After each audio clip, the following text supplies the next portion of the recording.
Hi guys, good afternoon. Andito po tayo ngayon sa isang mall sa Cavite. Guys, tingnan nyo, medyo masama na naman ang panahon. Bigla na naman bumuhos yung ulan. Yan guys, tingnan nyo yung mga stall dito sa mall na to. Halos wala pang tao. Kakaunti lang tao dito sa mall na ito.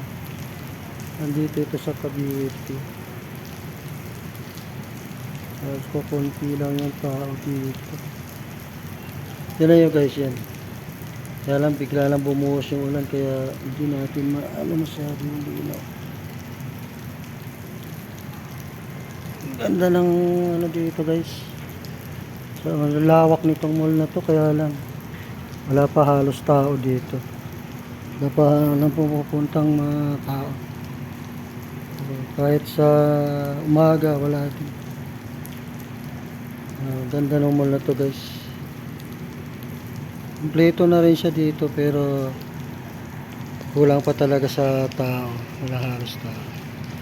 Yan lang guys. Thank you. Ganda hapon guys.